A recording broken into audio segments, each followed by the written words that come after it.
Hello. നമ്മളിപ്പോൾ social media തുറന്നു കഴിഞ്ഞാൽ മീൻസ് ഫേസ്ബുക്ക് ആവട്ടെ ഏതൊരു പ്ലാറ്റ്ഫോം ആവട്ടെ നമ്മൾ തുറന്നു കഴിഞ്ഞാൽ എനിക്ക് തോന്നുന്നു ഏറ്റവും അധികം കാണുന്ന ഒരു കാരണം സൂയിസൈഡ്. അതിൽ ഇപ്പോൾ സൂയിസൈഡ് അധികം ചെറിയ പിള്ളേരാണ്, ഒത്തിരി പ്രായമില്ലാത്ത ചെറിയ നിസ്സാര കാരണം, അല്ലെങ്കിൽ അമ്മ ഒന്ന് വഴക്ക് പറഞ്ഞു, അച്ഛനൊന്ന് തല്ലി, ഒരു സാധനം വേണം പറഞ്ഞ് മേടിച്ചു കൊടുത്തില്ല എന്നുള്ള നിസ്സാര കാരണങ്ങൾ പറഞ്ഞാണ് ഓരോ കുഞ്ഞുങ്ങൾ സൂയിസൈഡ് ചെയ്യുന്നത്. ഇപ്പോൾ ഇവിടെ അടുത്തൊരു കുഞ്ഞിപ്പോൾ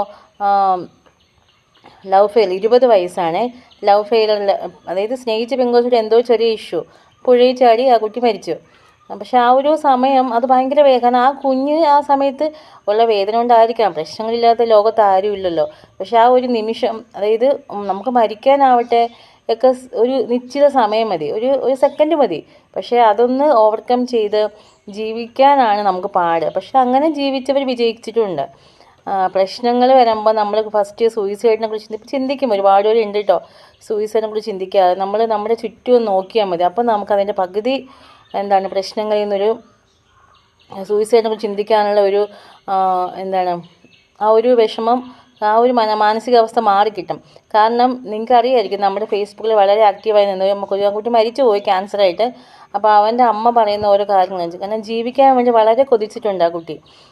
ചെറിയ പ്രായം 23-24 വയസ്സായപ്പോൾ 27 വയസ്സിൽ മരിക്കുന്നുണ്ട് നന്ദു മഹാദേവ്, അറിയായിരിക്കും അല്ലേ.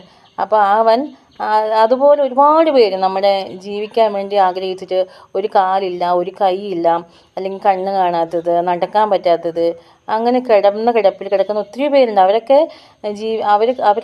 നമ്മൾ കാണുമ്പോഴാണ് നമുക്ക് നമ്മുടെ പ്രശ്നങ്ങളൊന്നും അല്ല എന്ന് മനസ്സിലാകുന്നത്.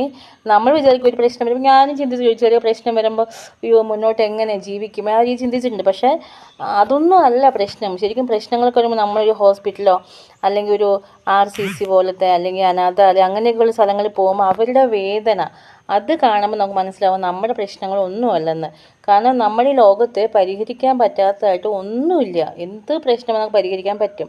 പക്ഷെ ഒരു നിമിഷത്തെ ഒരു വിഷമത്തിലോ അല്ലെങ്കിൽ ദേഷ്യത്തിലോ നമ്മൾ സൂയിസൈഡ് ചെയ്യുമ്പോൾ, സൂയിസൈഡ് ചെയ്യുന്ന വ്യക്തി ഒരുപക്ഷെ അതവിടെ കഴിഞ്ഞു. പക്ഷെ അവരെ വളർത്തി വലുതായി കൊണ്ടുവന്ന പാരൻസ് ഉണ്ട്, മാതാപിതാക്കൾ, അവർ മരണം വരെ തീ തിന്ന് മരിക്കുക. കാരണം മരിക്കാതെ മരിക്കുകയാണ് അവർ. ആ മക്കളെ ഓർത്ത് നീറി ഓരോ നിമിഷവും ഓരോ സെക്കൻഡും അവർ ശരിക്കും പറഞ്ഞാൽ അവർ മരിച്ചു ആ സമയത്ത് തന്നെ. പക്ഷേ നീറി മരിക്കുവാണ്. ഒരു അസുഖം വന്ന് മരിക്കുന്ന പോലല്ല. നമ്മൾ കഷ്ടപ്പെട്ട് മക്കളെ വളർത്തി വലുതാക്കി ഒരു പൊസിഷനിൽ എത്തുമ്പോഴേക്കും മക്കൾ സൂയിസൈഡ് ചെയ്യുകയാണ്. അപ്പോൾ ആത്മഹത്യ ഒന്നും ഒരു പരിഹാരമല്ല. അപ്പോൾ എന്തെങ്കിലും പ്രശ്നങ്ങളൊക്കെ വേണ്ടി പരസ്പരം ഷെയർ ചെയ്യാം, നല്ല ഫ്രണ്ട്ഷിപ്പ് വെക്കുക, അങ്ങനെയൊക്കെ ഷെയർ ചെയ്യാം. ഓക്കെ.